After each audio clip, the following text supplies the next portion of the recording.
I don't buy the idea that, whatever was going on, he just ducked a subpoena. I can't believe that." The voice is calm, almost resigned. "It's simple. It's about 70-30. 70% is respect. 30% is the memory of a man Hollywood believed could do anything. Sing, dance, act. Walk into a room and bend its mood with nothing but a grin. That's how most people remember Sammy Davis Jr., a flawless entertainer, the glittering heartbeat of the Rat Pack. But far fewer remember what he could never outrun. Behind the tuxedo and the spotlight, there was said to be a secret that followed him long after the applause faded. In the hidden corners of Los Angeles, in the 1,960 seconds, when the city smelled of gasoline, liquor, and ambition, he was rumored to slip into midnight gatherings. Velvet robes brushing against marble floors, black candles burning low in heavy brass holders, strange symbols traced into the air, never spoken aloud. Friends insisted it was a joke, a prank played by a restless showman. Others swore it was anything but. So how did a child prodigy from Harlem, once held up as a symbol of black excellence, become entangled in whispers of occult ceremonies and forbidden promises? Behind the easy smile of the Candyman, there was a shadow most people never imagined. A man pulled between faith and fame, between survival and something far darker than anything the spotlight ever revealed. Tonight, we reopen the sealed file on Sammy Davis Jr. and ask the question Hollywood never wanted on record. To understand that question, you have to go back to where it all began. Harlem, winter, December 1925. Cold air threading through narrow streets, jazz leaking through cracked windows of brownstone buildings, laughter spilling from basement clubs where music was not just entertainment, it was a way to eat, to breathe, to forget. In one of those dim rooms, a boy named Samuel George Davis Jr. took his first breath, the son of two vaudevillians who lived on rhythm instead of rest. His parents, always on the road, built their lives on cramped trains, backstage mirrors, and the sound of applause. His cradle was not comfort. It was motion. It was tickets punched at midnight, stage lights flaring in his eyes, and the muffled roar of an audience on the other side of a curtain. Before he could write his own name, he already knew how to hit a mark. At just 3 years old, Sammy stepped into the Will Maston Trio, a small touring act that played smoky bars, cramped nightclubs, and backroom stages across the country.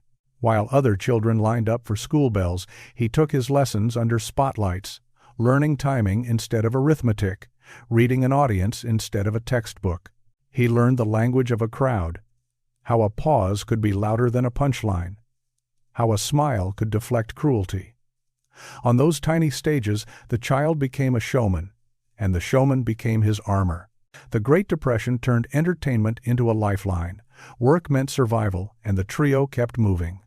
By the time he was a teenager, Sammy had crossed more state lines than most grown men. Train cars, cheap hotels, and second-hand suits were his textbooks. But the applause that followed him from town to town stopped at the edge of the stage. Outside, the lights went dark. On the streets, he was just another black boy in a country that treated his brilliance as a threat. The spotlight could protect him for an hour. The world outside never did. Then came 1944. The draft notice? Sammy traded tap shoes for army boots. The war was cruel, but the racism that greeted him in uniform cut deeper. White soldiers mocked his size, his nose, his skin.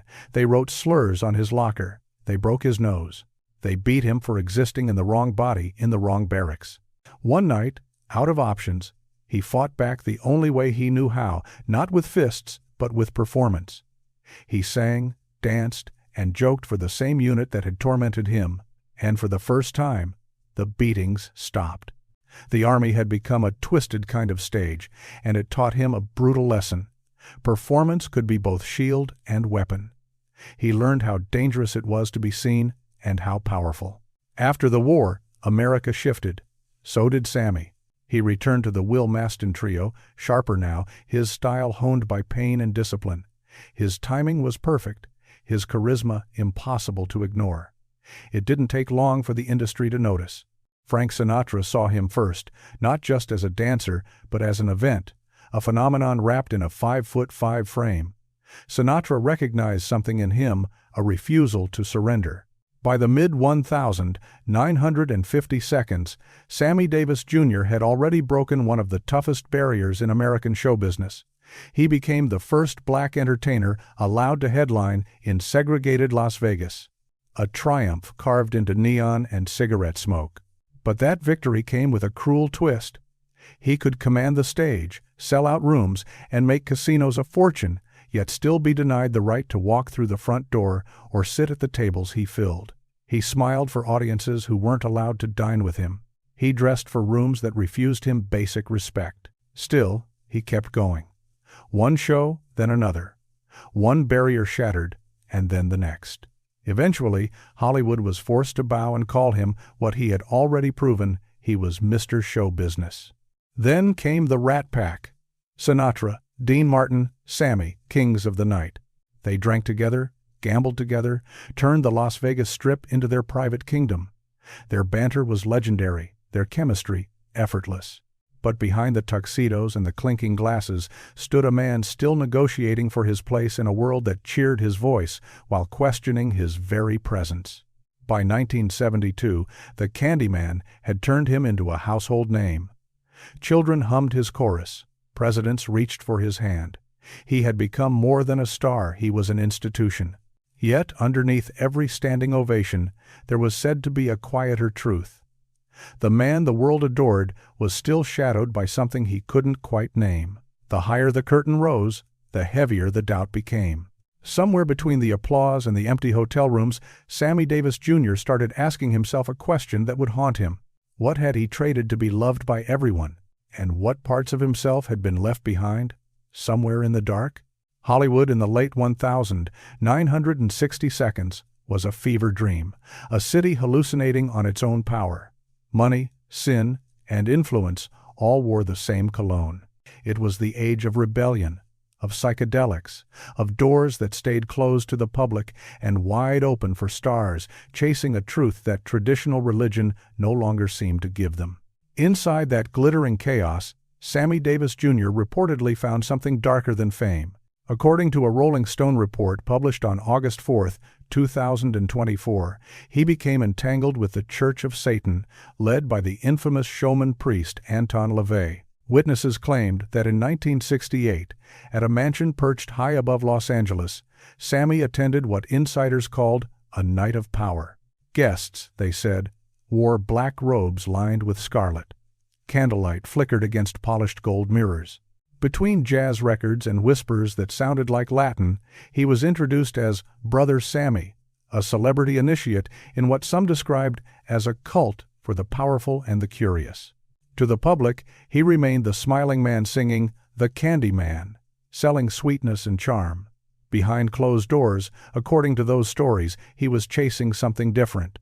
Maybe protection, maybe a sense of belonging, maybe some kind of absolution for sins he couldn't confess anywhere else. Hollywood at that time was drowning in paranoia. Careers were built on masks, and contracts were rumored to carry more than signatures. LaVey's gatherings, according to those who spoke about them later, promised a new gospel, a release from guilt, tailor-made for men who had spent their lives performing for approval. So what pushed him toward that world? Was it pure exhaustion, a man suffocating behind his own grin? Or was it hunger? A need for power in a business that had used his talent while never truly treating him as an equal. The story fractures between disbelief and dread. Some insist it was all theater, just another role for a consummate performer. Others believe he embraced the vows with sincerity. But one thing remains. After 1968, something in Sammy seemed different. The faith that once carried him through war and injury had shifted into something harder to recognize. This is not a simple tale of demons and fire. It is the portrait of a man balanced on the edge between salvation and survival, and of a Hollywood machine that knew how to feed on both. The name Sammy Davis Jr. conjures up polished tuxedos, quick laughter, and the sharp heel-click rhythm of a man who never seemed to sleep. But underneath all that shine was something fragile, a lifetime of bargaining with a world that loved his talent and still hated his skin. His story was never just about stardom. It was about how a man could be celebrated and erased at the exact same time. It began, once again, in those back rooms of Harlem where the glow of the Apollo Theater flickered like a promise. Sammy Davis Jr. was born on December 8, 1925, to two working performers, Elvira Sanchez, a Cuban-born dancer, and Sammy Davis Sr., a vaudeville entertainer. They weren't famous. They were survivors, people who knew that applause might be the only paycheck that arrived on time. By the time Sammy turned 3, the stage had already claimed him. He joined the Will Maston Trio, traveling with his father and his Uncle Will. There were no toys, no stable classrooms, only train cars that smelled of coal and metal, smoke-filled bars, and budget motels where the wallpaper peeled like old makeup after a long show. While other children learned to read and write, Sammy learned to stay on his feet. He dodged beer bottles, memorized routines, and timed his tap steps between the laughter of half-drunk strangers. His childhood vanished somewhere between curtain calls and closing times. The stage gave him purpose, but it quietly stole his innocence. At 9 years old, the trio played a small southern town. After the show, a white waiter refused to serve them. As his father argued, Sammy stood in silence, clutching his tap shoes like armor. That moment left an imprint. It was the first time he truly understood that talent could open doors on stage, but not in life. Talent couldn't buy dignity. Years later, war would repeat the same lesson, only louder. In 1944, Sammy was drafted into the U.S. Army. Officially, he was there to entertain troops. In reality, he found himself surrounded by hostility from the men in his own uniform. His size and his skin color turned him into a target. Fellow soldiers mocked his nose, scrawled slurs across his locker, and, according to later accounts, beat him so badly that his jaw had to be wired shut. When people later asked how he survived that time, he reportedly answered with the only truth he knew: performing saved him. It was the one weapon he could use that didn't spill anyone's blood. But the abuse left scars no audience could see. He came out of the army not consumed by hatred, but hollowed out. Discipline and humiliation had been drilled into him in equal measure. That combination, pain wrapped inside perfection, would define him for the rest of his life.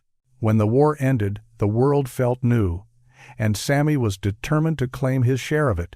In 1951, the Will Maston Trio landed a major booking at Ciro's, an elite Los Angeles nightclub known for its wealthy, mostly white clientele. At first, the room barely looked up. Then Sammy began to sing Laura. His voice slid through the air like smoke over silk. By the time he reached the final note, the crowd was on its feet. It wasn't just applause, it was a rare kind of acceptance, a black entertainer conquering a white Hollywood audience on his own terms. That night, according to multiple accounts, Frank Sinatra was in the room. It changed everything. Sinatra admired his precision, his humor, and his refusal to fold, no matter how rigged the game seemed.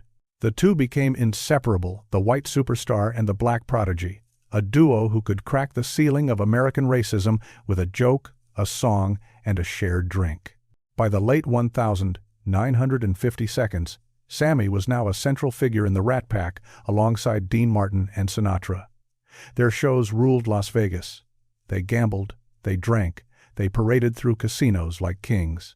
Night after night, they packed theaters, their chemistry so effortless it seemed untouchable. But the city beneath their feet was still segregated. Black entertainers could headline the biggest hotels and bring in millions, but they were barred from sleeping in the rooms they filled. Sammy stayed in boarding houses off the Strip and slipped back into the casinos through kitchen doors. He'd step out from behind those service entrances, adjust his tuxedo, and walk straight into the spotlight.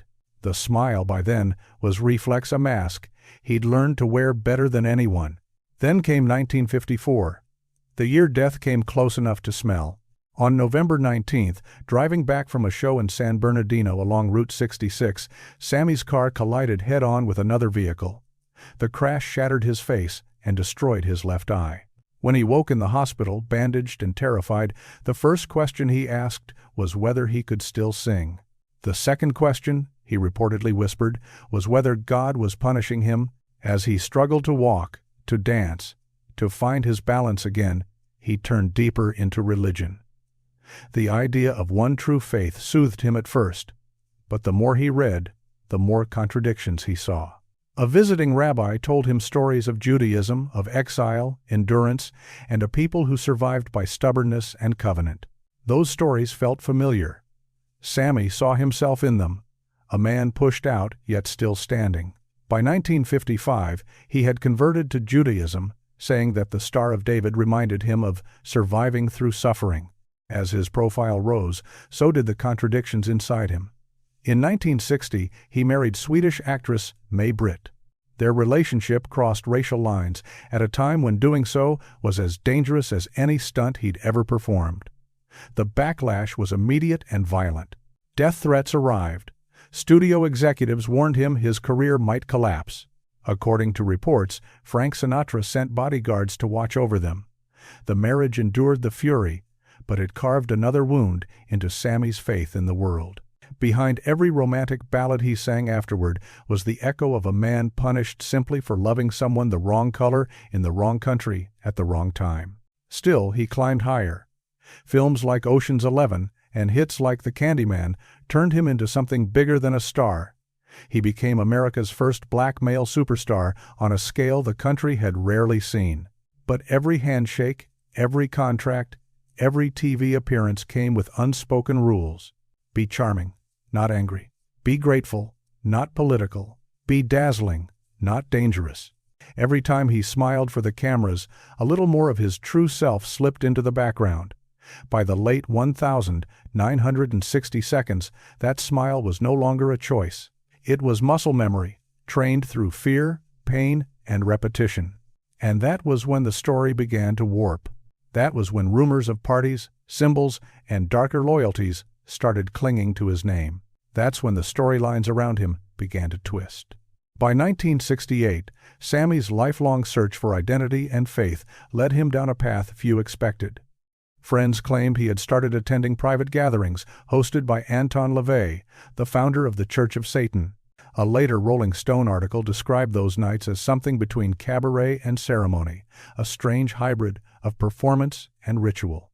According to that reporting, Hollywood insiders were said to slip into black robes, glasses of champagne in hand, while they chanted through what some dismissed as mock rituals. For a man who had turned his entire life into a performance, it was hard to tell where the act stopped and the belief began. Some people said it was nothing more than theater, another role for a restless showman. Others believed he was testing the limits of faith itself. Actor Eddie Murphy once recounted a conversation in which Sammy allegedly told him, "Satan is as powerful as God. You just have to know how to deal with him." Whether that was metaphor, provocation, or conviction, no one could say with certainty, but from that moment, the rumors clung to him like smoke. Money didn't save him from the shadows either. By the 1,980 seconds, years of excess had caught up with him. Luxury cars, high-stakes gambling, endless touring, all piled onto a life lived at full speed. The result, according to records, was brutal. When he died in 1990, he reportedly owed more than $7 million to the IRS. The man who had once performed for presidents and royalty left behind debts so heavy that his estate had to be sold off piece by piece. Costumes, trophies, keepsakes, the artifacts of a lifetime on stage, scattered to the highest bidder. Addiction was another quiet enemy. Cocaine, by many accounts, became a tool and a trap. Fuel for the stage, escape from the emptiness afterward. He once admitted that success and loneliness had fused together until he could no longer tell where one stopped and the other began. Nights blurred into mornings scented with champagne and amyl nitrite, the fast, dangerous rush of a man desperate to outrun exhaustion. Behind the laughter that defined the Rat Pack's golden years, there was always a lower, darker rhythm, a heartbeat that pounded faster than any ovation. There were murmurs about his private life, too, whispered stories of secret affairs, an intense fascination with pornography, and a line between pleasure and performance that had almost completely dissolved. Hollywood, always hungry for a fresh scandal, devoured every rumor it could find. Yet Sammy rarely tried to paint himself as innocent. Instead, he carried his mistakes openly, as if they were campaign ribbons from a war most people never even saw. If his life had been a film, its true theme wouldn't have been fame. It would have been belonging. From the start, Sammy had been searching for a place that would let him exist as all of his identities at once. Black, Jewish, American, human. The most dangerous chapter in that search came in 1957, when he fell in love with actress Kim Novak, one of Hollywood's brightest white stars. The affair was passionate, but it was also lethal in its implications. According to long-circulating accounts, Harry Cohn, then the powerful head of Columbia Pictures, was furious. Some stories even claimed he involved organized crime figures to solve the problem. Within days, Sammy allegedly began receiving threats, warning him to end the relationship or risk losing far more than his career. Terrified, he broke it off. A few weeks later, he married black dancer Lorraine White, in what several friends later described as a staged union designed to calm the scandal and protect his life. The marriage barely lasted. The fear did. Even his faith became a battlefield. His conversion to Judaism gave his life shape and meaning, but it also cut him off in unexpected ways. Some in the black community questioned where his loyalties truly lay. Some white Jews quietly questioned whether he truly belonged among them. He once said that being both black and Jewish meant, "You get killed twice before the cross burns." Through it all, he never walked away from the stage. Every performance became a negotiation between acceptance and authenticity, between the jokes people wanted and the pain he carried. He sang, "I've Gotta Be Me." But very few understood how tragic that title sounded coming from his mouth. In the end, the legend of Sammy Davis Jr. was built on contradictions. A man who talked about God but was linked to the devil, a performer who gave joy while living in quiet sorrow, a survivor who pushed through racism yet was ultimately consumed by the scars it left behind. Behind the polished figure known as Mr. Wonderful still stood that boy from Harlem, the one who never stopped dancing, not because he loved constant motion, but because, for him, silence was worse. And when the light finally began to fade, one question lingered over everything he had done, every rumor, every compromise. Did Sammy Davis Jr. really sell his soul? Or did the world simply take it from him, one ovation at a time? If you really want to understand Sammy Davis Jr., you have to strip away the headlines, mute the hit records, and look at the deal beneath it all. Not a contract on paper, but a bargain older than the entertainment industry itself. A quiet arrangement offered to almost every black artist who ever stepped into a spotlight in America. The terms were always the same. We'll turn you into a legend, but only if you play by our rules. Every stage he walked onto came with a trade-off. He gave up pieces of his dignity in exchange for visibility. He swallowed his anger so he could be accepted. Out in the open, in a country still carved by segregation, he became a symbol of progress, proof that a black man could stand center stage and make the room erupt. But behind closed doors, the old rules never really changed. He was still directed toward the service entrance, still reminded of his place. The paradox was brutal. The brighter his spotlight burned, the longer and darker his shadow stretched behind him. The entertainment world of the 1,950 seconds and 60 seconds was built on illusion, and Sammy played that game better than almost anyone alive. He laughed louder, danced faster, smiled longer than anyone asked him to. On camera, it looked effortless. Off camera, it was fatigue, the deep, bone-heavy tiredness of a man who knew he could never afford to stop performing, even alone in a room. To white America, he became the safe version of blackness. Charming, quick-witted, non-threatening. He could trade jokes with Sinatra on stage, but he still wasn't welcome in the same swimming pool. He could make Middle America rise to its feet, as long as he didn't remind them of the chains still rattling beneath their applause. So he learned to become a shapeshifter, part vaudeville clown, part illusionist, part survivor. But survival, especially in that world, carries a cost. At the height of his fame, Las Vegas was not just glamorous, it was controlled. The mafia, according to numerous accounts, ran the casinos and watched every move the Rat Pack made. Every drink poured, every show scheduled, every bet placed happened under their eyes. Sammy learned early that nothing on the Strip went unnoticed. One insider later claimed that when he tried to push for equal pay in 1961, the answer didn't come in numbers on a contract. It came as a physical warning, a reminder delivered by men in immaculate suits of who really owned the stage he stood on. From that point on, he stopped trying to fight the system head-on. Instead, he adapted. He played the game. He didn't exactly sell his soul. He rented it out to record labels, casino bosses, movie studios, to anyone who promised him a sliver of eternity in exchange for compliance. The more famous he became, the less control he seemed to have over his own image. Even his conversion to Judaism, something that had once been deeply personal and spiritual, was twisted by tabloids into a gimmick, a publicity stunt, not a serious searching of faith. The disconnect between who he was and who the world wanted him to be began to chew away at him from the inside. The duality was relentless. On stage, he was Mr. Wonderful, the man who could outdance, outjoke, and sometimes even outsing Sinatra himself. Off stage, he often felt like a stranger inside his own life, caught between communities, never fully rooted in either. He wasn't completely embraced by many in the black community, who sometimes saw him as too accommodating, too cozy with white power structures. And he was never fully accepted by white Hollywood as one of their own, no matter how many rooms he lit up. Writer James Baldwin once remarked that Sammy Davis Jr. had to choose between greatness and madness. Some observers believed he ended up choosing a little of both. That madness wasn't clinical insanity. It was the constant strain of being too extraordinary to ignore and too black to be allowed real peace. There is a story that rarely makes it into the polished biographies. In 1970, at a private party in Beverly Hills, Sammy was said to have walked in wearing a red satin cape embroidered with occult symbols. Guests laughed, assuming it was a joke, a prank from a man who loved theatrical entrances. He had always adored showmanship, and this felt like another stunt.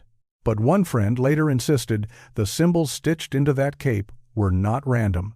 They were allegedly pulled directly from Anton LaVey's Church of Satan rituals. Whether that story was exaggerated, misunderstood, or entirely accurate, no one could ever fully prove. In the end, whether it was parody or belief almost didn't matter. As an act, it was rebellion. By draping himself in imagery others feared, he was sending a message back to Hollywood. You may control my contracts, my venues, my public smile, but you don't own my soul. And yet, deep down, he seemed to understand the cruel truth. He had spent his entire life feeding the very machine that exploited him, offering it his talent, his time, his body, and yes, even his pain, all while keeping that practiced grin in place. Sammy Davis Jr. became the perfect symbol of a uniquely American contradiction. Adored, used, celebrated, discarded, all at the same time. That was the price of being Mr. Wonderful. Fame had stamped his name into history, but it had also hollowed him out. In trying to belong everywhere, in every room, every crowd, every community, Sammy Davis Jr. slowly ended up belonging nowhere at all.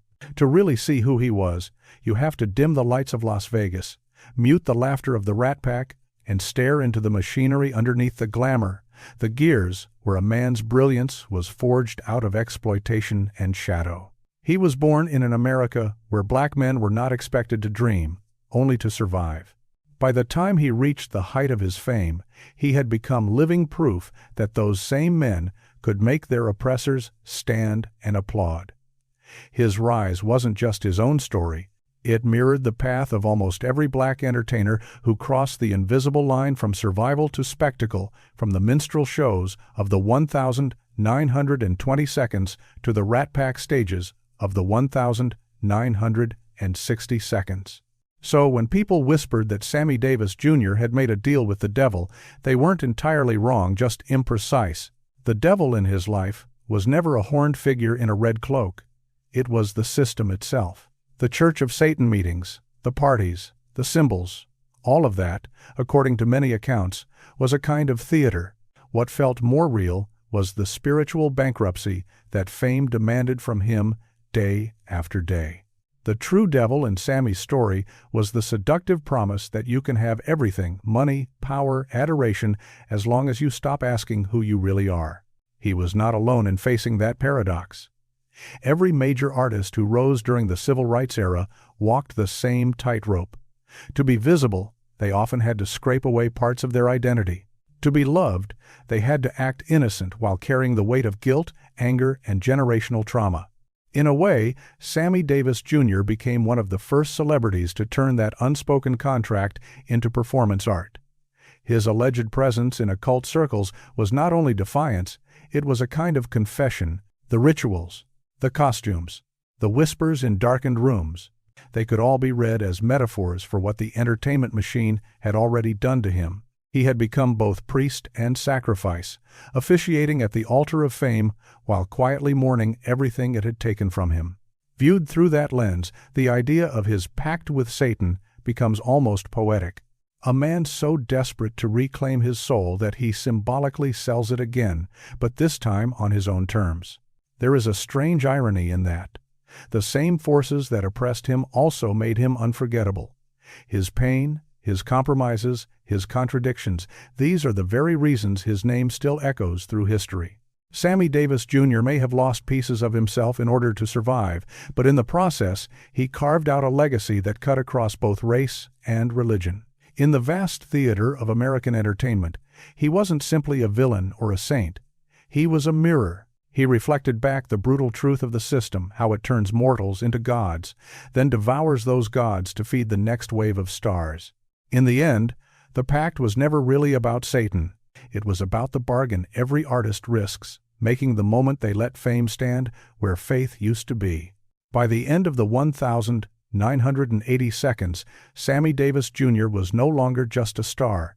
He was a relic from another era, a man standing in the doorway between old Hollywood and something new he didn't fully recognize. Younger artists were chasing hip-hop, music videos, and MTV fame. The lounge era he had helped define was fading into nostalgia. His body, worn down by decades of cigarettes, alcohol, late nights, and relentless touring, started to betray him one piece at a time. In August 1989, doctors delivered a verdict that felt like a cruel joke on a singer throat cancer. The very instrument that had carried him through wars, segregation, and superstardom was turning against him. He refused surgery, terrified of losing his voice completely. Instead, he chose radiation treatments, clinging to the hope that he could save both his life and his sound. The therapy didn't save him. Friends said he kept stepping onto stages until his body simply could not obey anymore. The tuxedo hung looser. The famous smile took longer to appear. But he still ended his shows the same way, a deep, almost apologetic bow, as if asking forgiveness for something no one else could name. On May 16, 1990, the final curtain came down. Sammy Davis Jr. died in his Beverly Hills home, surrounded by family and the invisible crowd of every audience he had ever entertained.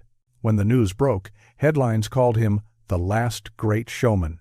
Few of those headlines mentioned that he died owing roughly $7 million to the IRS. His estate was gutted.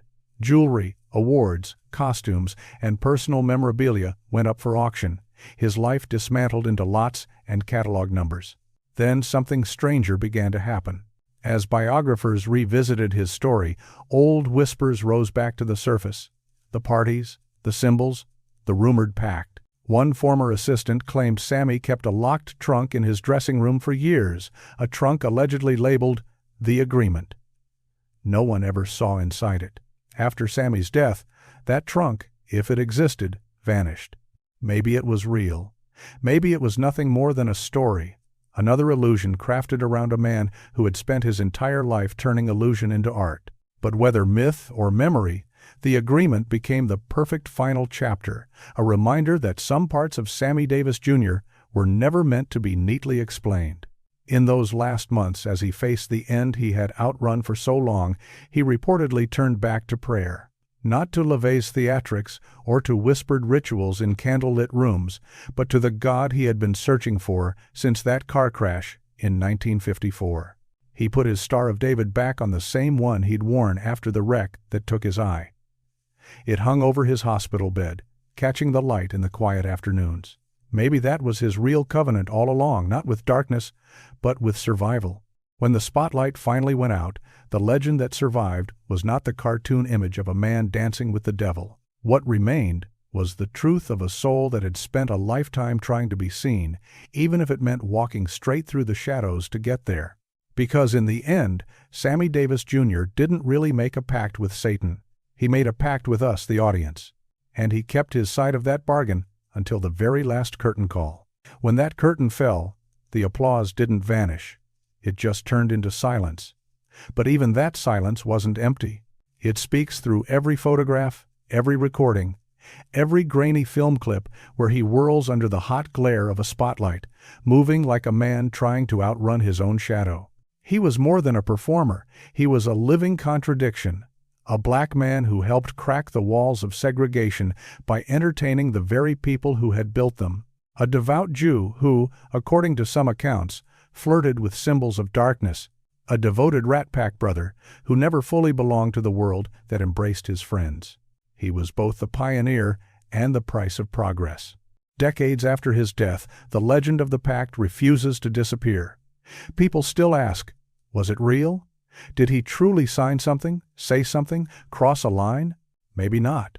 The deeper question isn't whether Sammy Davis Jr. made a deal with the devil, it's whether the entertainment industry itself is that deal. A bargain that has swallowed countless artists before and after him. How many stars have walked the same road, trading away pieces of their truth for a shot at immortality? How many gave up their private pain so the world could clap a little louder? Every smile he ever turned toward the camera looks different now when you look closely. Behind the perfect teeth, the diamonds, the tailored suits, there was a man silently begging to be seen as a person, not just as a product. Maybe that is the real curse of fame. The world remembers your image long after it forgets your humanity. So now the question turns to you. How do you see Sammy Davis Jr.? Was he a warrior who clawed his way through impossible odds? Or a lost soul who let the lights swallow him whole? Was he a victim of a merciless system, or a man who managed to outplay that system in ways we still don't fully understand? Tell us what you believe. Because every perspective adds another missing piece to his mystery. And if you want to keep pulling back the curtain on stories like this, the hidden histories, the forbidden bargains, the fame that came with a devastating price, stay with us for the next chapter, where we explore 10 celebrities who were rumored to have traded their souls for stardom. The spotlight always fades, but the shadow